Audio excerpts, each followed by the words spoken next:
Alors, ce soir, notre thème est un véritable fléau qui mine notre pays. Il sera présenté et exposé par Monsieur Jean-Jacques Bayonne Castador. Il est notaire intervenant en qualité d'anthropologue et linguiste. Et donc, je vais donc appeler Monsieur Castador.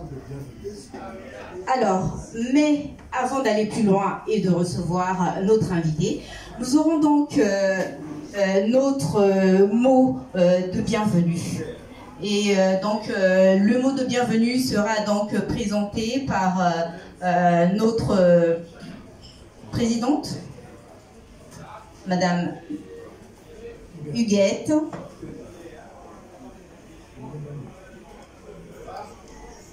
Madame Huguette Lebanitou. Merci. Merci Zumba.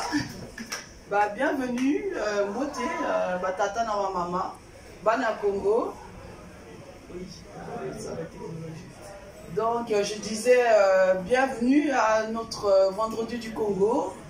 Et aujourd'hui, comme Zumba l'a dit tout à l'heure, nous accueillons notre frère qui va nous exposer son sujet sur le tribalisme. Donc merci Matondomingi pour notre rencontre. Donc je laisse la place à Zumba.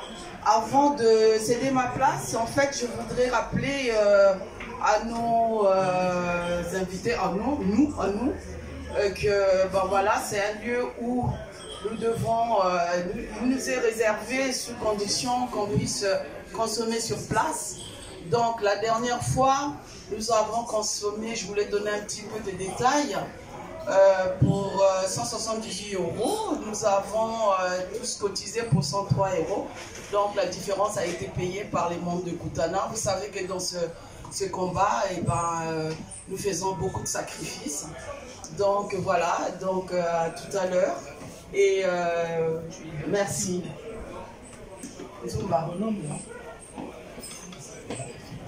Alors, dans cette émission, nous avons pour habitude de présenter toujours des mini-reportages en rapport avec notre thème du jour. Mais ce soir, on va faire une exception. Et donc, Monsieur Jean-Jacques Bayonne Castador va donc nous exposer la situation sur ce thème.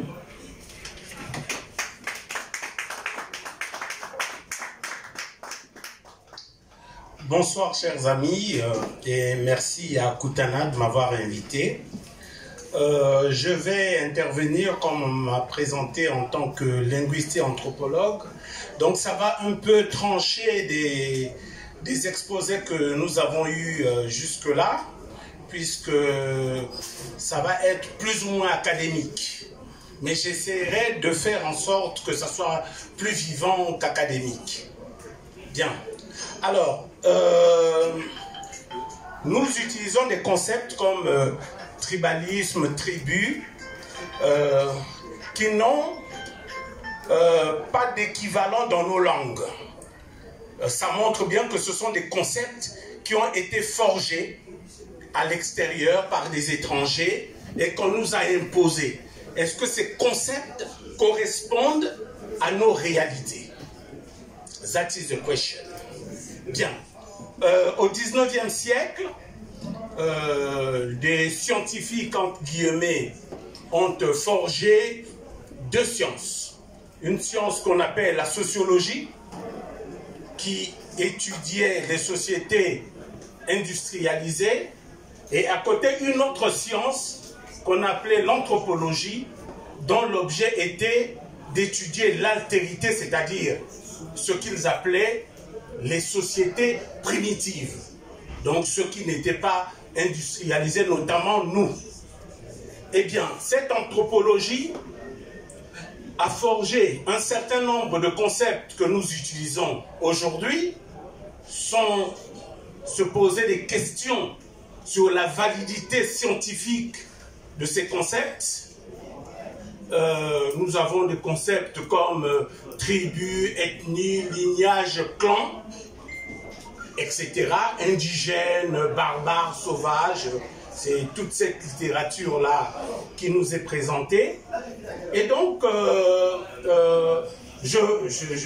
l'intitulé de mon thème, c'était le tribalisme au Congo, de la fiction de la tribu à l'idéologie du tribalisme.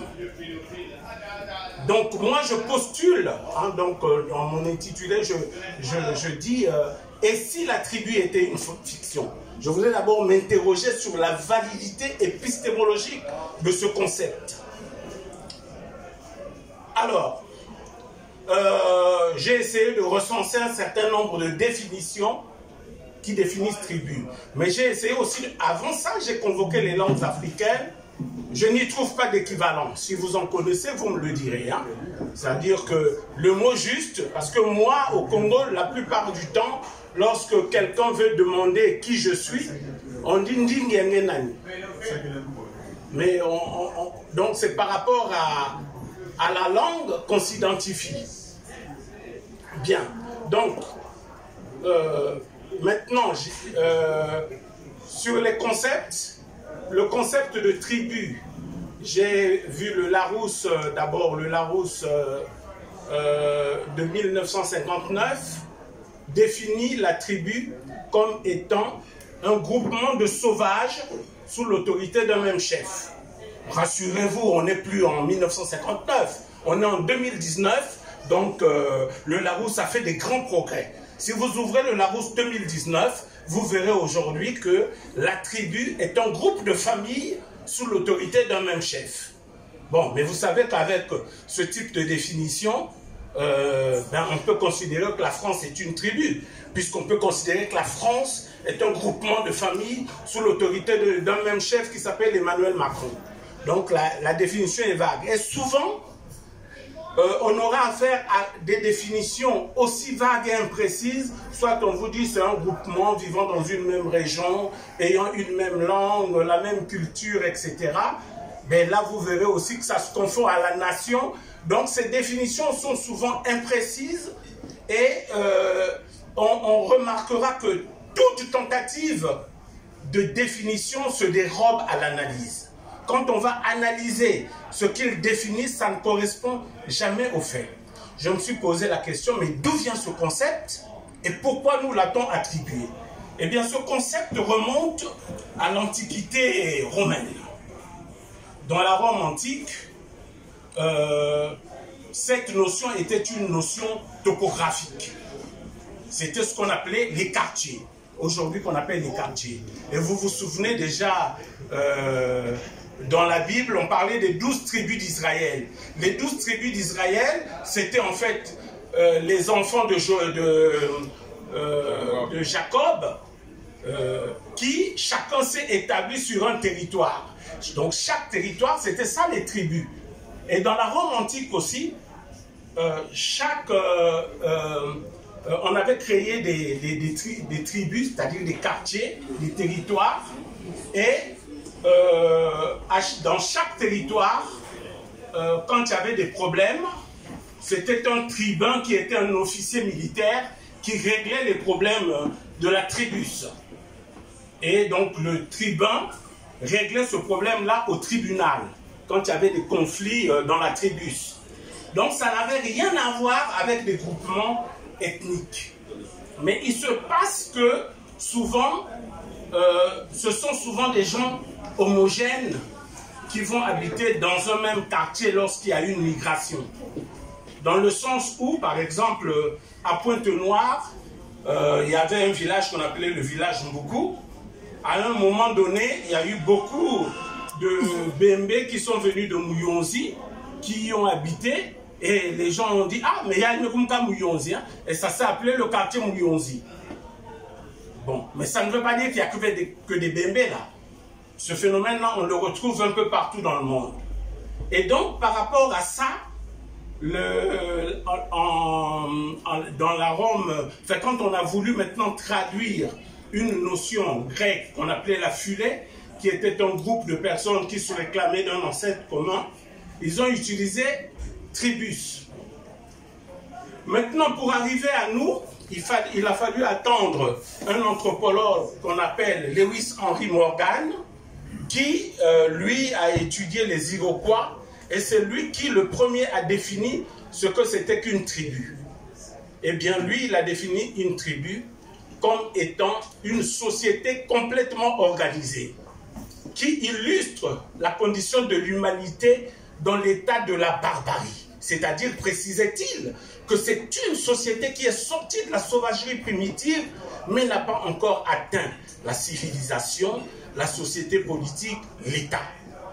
En un mot, lorsque vous dites que je suis de tribu Babembe, Ngoshi, Bavili ou Balari, vous êtes tout simplement en train de dire que vous êtes un barbare sorti de la sauvagerie primitive en attente de la civilisation. Donc vous voyez que ces concepts qui nous ont été forgés, ce sont des concepts qui sont nés pendant le courant scientifique qu'on appelait l'évolutionnisme. Donc on a voulu nous déprécier. D'ailleurs, à ce propos, Jacques Berck disait que l'investigation anthropologique de l'époque consistait à illustrer par l'archaïsme du partenaire la légitimité de l'usurpation. Donc, on veut piller ces terres-là qu'on a trouvées riches. Bien, on est riche, les gens qui étaient là en sauvage, en indigène, etc., en barbare. Voilà. Donc, et à côté de cela, toute une littérature, en fait, tout un certain ensemble de concepts ont été forgés, tels qu'indigène, c'est celui qui est né dans le pays qu'il habite. Moi, ça fait 38 ans que je suis dans ce pays, je suis encore à la recherche d'un indigène. Hein, si vous en trouvez, faites-moi ça. Bien. Vous avez on nous a même dénié d'avoir des langues. On a dit que non, ils n'ont pas de langue, ce sont des patois. Mais c'est quoi un patois? Un patois, c'est le parler des oiseaux. Donc ça n'a rien de... Ou bien nous avons des dialectes. Mais la dialecte, c'est juste la variété dialectale d'une langue. Si tu parles le Ngoshi, le parler d'Olé et le parler de Ngundi, c'est pas tout à fait exact. Donc on va appeler ça des dialectes. Mais les dialectes sont à l'intérieur d'une même langue. Et quand on accepte quand même le statut de langue chez nous, on va appeler ça des langues vernaculaires, alors que ce sont des langues véhiculaires. Voilà. Donc il y a un certain nombre de concepts comme ça, comme civilisation. Ils nous ont dit qu'ils sont venus nous civiliser. Mais ça veut dire quoi, civiliser? Parce que pour nous, tout peuple a sa civilisation. Donc il n'existe pas la civilisation, mais il existe des civilisations. Le fait de réduire l'autre à soi, ça s'appelle de l'impérialisme, ni plus ni moins. Ça ne s'appelle pas civilisé. Donc le terme civilisé, on peut la jeter, le jeter à la poubelle. Voilà. D'ailleurs, Lucien Febvre disait qu'il existe deux notions de civilisation. L'une coloniale, discriminatoire, pragmatique, et l'autre scientifique, relativisante, factuelle, rattachant toute société à une civilisation. Voilà. Donc, je passe maintenant au concept de tribalisme. Alors là aussi, il y a une pléthore de définitions. Il y a... bon, je m'arrêterai qu'à deux. Il y a Georges Ballandier qui a défini le tribalisme comme étant la résurgence des antagonismes antérieurs. Et il y a Bronislaw Malinowski qui a défini le tribalisme comme étant la méconnaissance du contrôle colonial. Je vais essayer de m'arrêter sur ces deux anthropologues. Alors le premier dit que c'est la résurgence des antagonismes antérieurs. Quand nous voyons par exemple, notre société, notre pays, le Congo. Dans l'ancien Congo, on sait qu'il y a eu 2 guerres entre les Bakongo et les Bateke. 2 guerres pendant la période précoloniale. Mais après, des Bakongo ont quitté Mbanza-Congo, notamment dans la province de Soundi, sont venus en pays Teke, ce qu'on appelle aujourd'hui le Poul, et ils vivent aujourd'hui en harmonie au point où certains Bateke sont devenus de culture Congo. On a des gens comme Gabou Alexis, paix à son âme, Bernard Bakana Kolela et maître Martin Bemba, pour n'en citer que ceux-là. Même le Tankewa, le grand Tankewa, était aussi d'origine Bateke, et pourtant ils étaient, on ne peut plus de culture Congo, pas Congo. Donc, pour Balandier, qui est pourtant à théoriser sur l'anthropologie dynamique, qui parle de la dynamique des changements de chaque société, quand c'est le tribalisme, il dit que c'est la résurgence des antagonismes antérieurs, non? On vient de prendre un cas, les Bateke et les Bakongo qui étaient en conflit, aujourd'hui vivent en harmonie au point où certains Bateke sont devenus de culture Congo. Pour Malinowski qui dit que le tribalisme, c'est la méconnaissance du contrôle colonial. Alors, ce monsieur, qui est-il? C'est un monsieur qui, anthropologue, hein, qui a, comme Emile Durkheim, a façonné la méthodologie sociologique, les règles de la méthode sociologique. Malinowski, lui, a façonné ce qu'on appelle la méthode compréhensive en anthropologie. Et Malinowski, à côté de cela, a créé une discipline à part de l'anthropologie qu'il appelait l'anthropologie appliquée. Et il définissait l'anthropologie appliquée comme étant la science qui devait étudier les sociétés primitives pour mieux les comprendre afin que la colonisation réussisse. Pour mieux réussir la colonisation. Et en cela, il préconisait, pour réussir, la déculturation par l'école, la déculturation par l'Église et la stratégie de la division. Alors, la déculturation par l'école, vous savez, hein, nos aînés, ils ont appris que nos ancêtres, c'était les Gaulois. La déculturation par l'Église, par la religion, nous en savons encore ce que c'est. Nous sommes en France ici, on voit les Européens,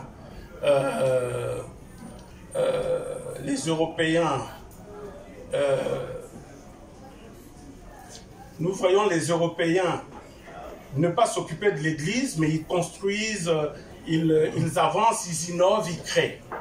Chez nous, c'est l'Église. Alors, maintenant, Malinowski, lui, c'est lui qui a préconisé donc la stratégie de la division. Dans le cadre de la stratégie de la division, il a demandé à ce que le concept de race soit marqué dans les actes de naissance.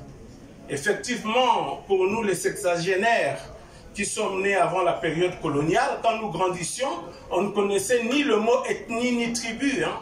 Nous, c'était race. Race yangenani, race yangenani, race mumubem, race mumuyaka, race mumumboshi. À notre époque, c'était les races. Hein, je me rappelle même, on disait comment tu t'appelles, je m'appelle Jean-Jacques, ma race, Bavili, j'habite Pointe-Noire quand j'étais gosse. Donc, on parlait de race. Les termes tribu et ethnie ne sont arrivés qu'après. Et donc, Malinowski, lui, il préconisait donc la stratégie de la division et il préconisait aussi, donc, dans la stratégie de la division, il préconisait donc l'inscription des races dans les extraits d'actes de naissance.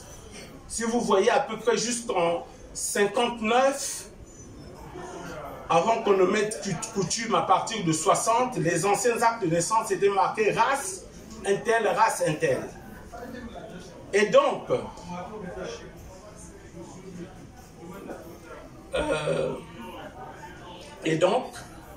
ne me déstabilisez pas. Hein. Ce que vous faites là, c'est pas bon. Ok?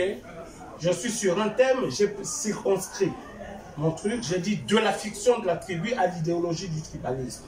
Donc, enfin voilà. Donc je disais que Malinowski, oui, qui a préconisé donc la stratégie de la division, et il a demandé à ce que on choisisse des leaders que l'on acculturera pour que ce soit les membres de l'in-group et non de l'out-group qui soient les défenseurs à l'intérieur de la forteresse culturelle à abattre, de l'occidentalisation à l'intérieur de la forteresse culturelle à abattre. Donc, Malinowski, d'ailleurs, Roger Bastide a dit que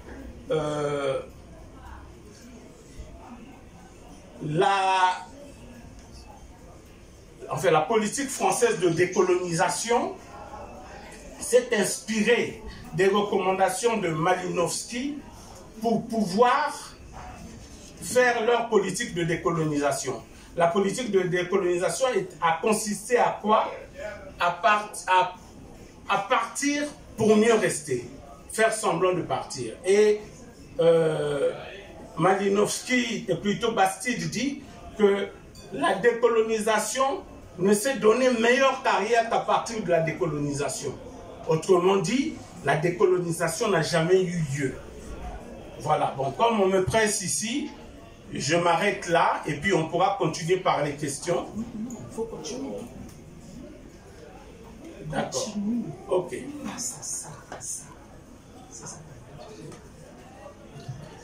D'accord. Bien.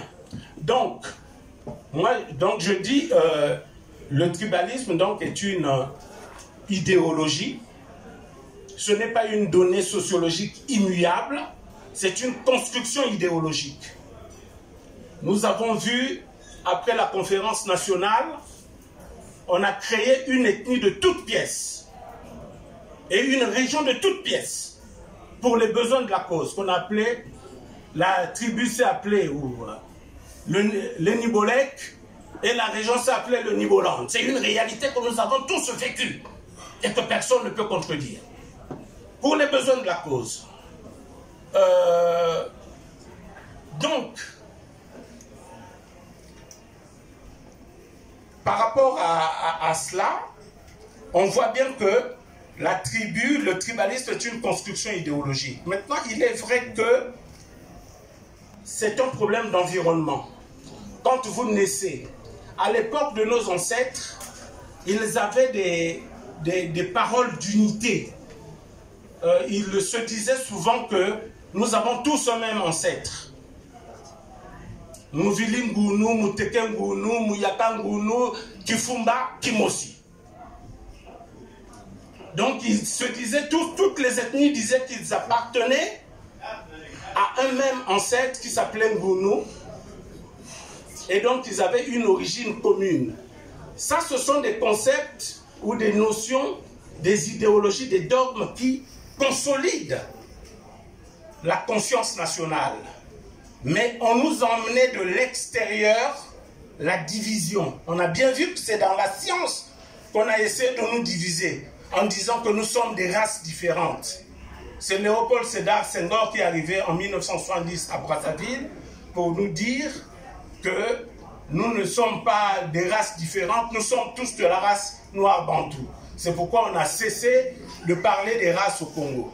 Et que les termes qui sont devenus à la mode, c'est tribu ou ethnie. Alors, par rapport au temps qui m'était imparti, je n'ai pas préparé de rentrer dans les détails des manifestations du tribalisme au Congo tel qu'il se vit. J'ai voulu juste montrer que le tribalisme était parce qu'on m'avait demandé de présenter en 15 minutes, donc je ne pouvais pas tout dire en un quart d'heure. Et donc je n'ai pas vraiment préparé les manifestations du tribalisme que nous connaissons tous, qui pourra faire l'objet même dans vos questions et tout ça. Mais je dis qu'il y a un remède au tribalisme. Ça existe, le tribalisme. Quand on envoie des gens en formation, aujourd'hui, on voit bien qu'on envoie, s'il y a 80 étudiants qui partent à l'étranger, il y a 60 Mboshi et les autres d'autres régions, très peu. Ça, on le sait. Et puis, quand on arrive au pouvoir, c'est le népotisme. On prend les gens du village, les gens de la famille, les gens de l'ethnie, ce sont eux qu'on met au poste clé. Donc, le remède à cela, moi je propose deux remèdes. Il y a ce que j'appelle l'avènement du citoyen de pleine nationalité, c'est-à-dire un citoyen qui se dit d'abord avant tout congolais. Moi, je suis né à l'hôpital Adolphe Cissé, c'est l'hôpital du Congo, c'est pas l'hôpital du Kwilu. Je suis allé à l'école, c'est le Congo qui m'a emmené à l'école. C'est pas les Vili. Donc j'ai rien à fiche avec les Vili. Je suis Congolais. Quand je me présente en tant que Congolais. Ma nationalité, c'est la nationalité congolaise. Bien entendu, je suis d'origine Vili. Bien entendu, je suis d'origine Vili. Mais pour moi, le fait que je pouvais être Vili ou de la Likwala, ça ne change strictement rien. Ça ne change strictement rien. Donc l'avènement du citoyen de pleine nationalité, c'est celui qui se dira congolais avant tout, même s'il a des origines Boshi ou Bembe. Et qui considérera, moi je suis allé en 2015, non 2015, à Ifondo. À ma grande surprise, j'y ai trouvé des Bembe, des Lari, des Vili, des Mboshi, mais vraiment tout le Congo. Je ne m'y attendais pas. Je me disais que je vais aller trouver les Mbonjo là-bas. J'ai trouvé tout le Congo vivant en parfaite harmonie. Vraiment, ça m'a fait chaud au cœur. Eh bien, la citoyenneté de pleine nationalité, c'est être à Ifondo, être à Ouesso, être à Diveigné, à Mayoko, à Mouyonzi, et se sentir congolais, se sentir chez soi. Deuxièmement, l'État-nation. J'y crois. Une nation qui est une âme, j'y crois. Donc, ce sont ces deux remèdes-là qui peuvent endiguer le tribalisme. Mais ça se fait avec l'éducation, l'école, la formation des plus jeunes, leur montrer que c'est le Congo qui est l'enjeu majeur et que le reste, ce ne sont que des futilités. Maintenant, l'hymne national du Congo nous dit souvent que oublions ce qui nous divise. Non, n'oublions pas ce qui nous divise. Parlons de ce qui nous divise. Parlons-en, discutons-en. C'est comme cela que nous transcenderons ce qui nous divise. Voilà en gros ce que je pouvais vous dire. Et je vais poursuivre par les questions. Merci. J'appelle donc un membre. Pardon, excusez-moi. J'appelle donc. J'appelle donc un membre de Kutana afin de nous présenter son point de vue. Ce membre s'appelle Monsieur Charles Madédé, mais bon, ça aurait pu être une autre personne. Mais là, ce soir, c'est vous. Merci. Merci Zumba. Très rapidement, le point de vue de Kutana sur ce thème. Le tribalisme au Congo, de la fiction de la tribu à l'idéologie du tribalisme. Kutana s'est penché un petit peu sur l'histoire du Congo pour essayer de voir à quel moment au Congo on peut parler de tribus. tout en sachant que tribu, c'est d'abord un groupement de personnes qui occupent un territoire géographique, et c'est un groupement homogène. Il n'y a pas de mélange. Quand on parle des tribus, on ne mélange pas, ils sont homogènes, ils sont groupés dans un territoire donné, et le tribalisme va naître dès lors que cette tribu se considère comme supérieure aux autres tribus voisines, et cherchant à conquérir des territoires sur le tribalisme. Alors on s'est dit, est-ce qu'au Congo, le tribalisme a-t-il existé, existe-t-il? En regardant l'histoire du Congo, vous savez que le Congo est parti d'un royaume qu'on appelle le royaume Congo, mais avant ce royaume Congo, il y avait des chefferies que Nimi Lukeni a rassemblées sous une forme de fédéralisme pour créer le royaume Congo. Peut-être, si on parle de tribus, peut-être à cette époque des chefferies, parce qu'il y avait des clans qui se levaient contre d'autres. D'abord, lui-même, Nimi Lukeni, était lui-même un chef de clan qu'on appelait les Bissi Congo.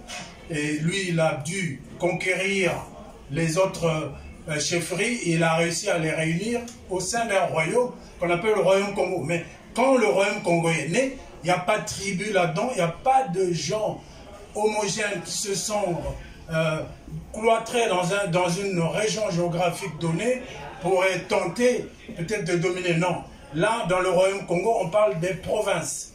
C'est plusieurs provinces. La province de Luango, la province Sundi, Maza Congo, et même province Teke, qui était dans le royaume du Congo. Et puis cette province Teke a pris l'indépendance très rapidement pour devenir un royaume. Et les autres provinces, à un moment donné, ils ont pris leur indépendance une à une pour devenir des royaumes à l'époque de la dislocation du royaume. Vous savez, en 1700 et quelques. Donc dans le royaume, il n'y a pas l'idée de tribu.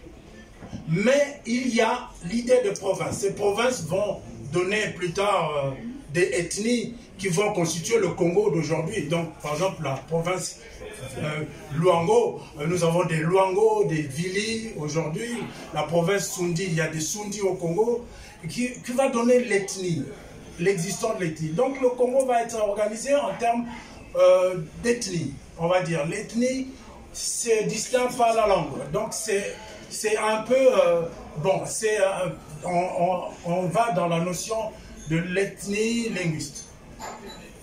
Est-ce qu'à partir de là, ce que nous pouvons évoquer, ce que nous vivons aujourd'hui au Congo, ça part de l'ethnie. Mais est-ce que le fait qu'une ethnie se considère comme supérieure aux autres, là on va parler de l'ethnicisme. Et je pense, sur ce sujet, nous allons plutôt répondre à la question d'où vient cet ethnicisme, d'où vient cette notion d'une ethnie qui veut être supérieure aux autres, qui va dominer les autres. Nous savons que les Congolais vivent ensemble, partout. Je crois que M. Jean-Jacques l'a précisé, si vous allez au nord du pays, vous allez trouver les gens du sud là-bas, vous allez au sud, vous trouverez les gens du nord là-bas. Le Congo est un pays, le peuple congolais est un peuple très brassé. On vit tous ensemble. Alors d'où vient ce problème de l'ethnicisme? En 1959, on se souvient bien, la première guerre, à partir de ce moment-là on commençait à parler de l'ethnicisme. En 1959, il y avait cette guerre, mais cette guerre n'était qu'une guerre politique, parce que certains, ayant perdu l'élection, ont préféré régler le différend en prenant les armes blanches pour les uns et les armes à feu pour les autres. À Potopoto, c'était le Potopoto, ce quartier de Bakongo, de Brazzaville, était vraiment le foyer des tensions. Mais à partir de là, Koutana pense que l'ethnicisme est juste un problème politique. Ce sont les politiques, quand ils se retrouvent en difficulté, ils regagnent leur fief ethnique pour essayer d'envenimer leurs concitoyens qui parlent la même langue que eux pour se soulever contre celui qui soit les a battus à une élection ou celui qui les dérange. Donc l'ethnicisme au Congo, c'est pas vraiment quelque chose qui est ancré dans la culture congolaise. Parce qu'il n'y a jamais eu de guerre ethnique qui ne soit pas provoquée par un élément politique. Si on parle de l'ethnicisme tout court, il y aurait, par exemple, les Vili, on aurait dans notre histoire les Vili contre les Bémés, ou sans passer par un problème politique. Tous les conflits qu'il y a eu, et tous les éléments ethnicistes qu'on a eu au Congo sont dus aux problèmes politiques. Et ainsi posé, on peut citer un exemple. Youlou, il a mené son combat avec Jacques Pango, son frère du Nord. Et même quand il a été viré du pouvoir, mais il a été viré ensemble avec Jacques Pango, qui était du Nord. Donc c'est des gens qui vivaient ensemble. On a toujours vécu ensemble. L'ethnicisme, on peut dire, n'existe pas. C'est une manipulation politique. C'est pour cela qu'aujourd'hui, ce que nous vivons au Congo, c'est qu'il y a un clan qui est au pouvoir. Ce clan veut faire croire aux Congolais qu'il y a un problème ethnique. Ce clan veut faire croire aux Congolais que ceux du Sud, ils ne vous aiment pas, vous du Nord. C'est là le problème ethnique que nous avons. Ceux du Sud, ils ne vous aiment pas. Si un jour ils reviennent au pouvoir, ben ils vont tous vous massacrer. Et ils surfent sur ça. Et ce clan surfe sur ça comment? Mais en faisant croire à tous ceux qui sont de leur ethnie que nous travaillons pour vous. C'est pour cela que la plupart des avancements dans la fonction publique, ça va être des gens qui sont issus de cette ethnie-là. C'est pour ça qu'on va voir les jeunes qui vont être envoyés à l'étranger pour aller étudier, la plupart d'eux, mais ça va faire partie de cette ethnie qui est au pouvoir. Donc l'ethnie est utilisée au Congo comme une arme politique. C'est une manipulation des hommes politiques pour dominer les autres populations. Et donc pour Koutana, la solution serait quoi? Ben, la solution est simple. L'ethnicisme, c'est comme le racisme. Dans ce pays, la France a connu le racisme. Mais comment ils ont fait pour faire avancer, pour faire reculer le racisme? C'est par la loi. C'est-à-dire que dans notre pays, le Congo, le jour où les vrais fils du pays prendront la destinée de ce pays, nous mettrons en place une loi qui va condamner l'ethnicisme. C'est-à-dire, si un chef, si un directeur d'un département de la fonction publique embauche les gens par complaisance, parce que si on vient dans son service, on ne voit que les gens de son ethnie, ben la loi frappe en ce moment-là. Comme ça se passe en France, comme pour lutter contre le racisme, pour lutter contre l'ethnicisme, ce n'est que par la loi. C'est pour cela, je termine par là, que Koutana se bat pour que ce projet puisse avoir jour, puisse avoir lieu au Congo. Ce projet qui consiste à revoir notre contrat social pour qu'on ait une vraie justice dans notre pays. Le jour qu'on aura une justice indépendante dans le pays, ben c'est seulement une loi contre l'ethnicisme qui va faire reculer l'ethnicisme. Et cet ethnicisme est qualifié comme l'ethnicisme linguiste. C'est comme ça que nous le voyons. Parce que ça tourne autour de la langue. Mais on peut manipuler les autres Congolais qui sont d'autres ethnies, c'est que de la manipulation. Mais ça tourne autour de la langue. Voilà ce que on pouvait vous présenter comme succinctement le point de vue de Koutana. Merci. Et donc maintenant nous allons continuer notre thème avec des échanges. Donc place au débat, aux échanges. Alors je donne la parole. J'ai déjà une personne... mais il ne fonctionne pas. Ouais, c'est bon.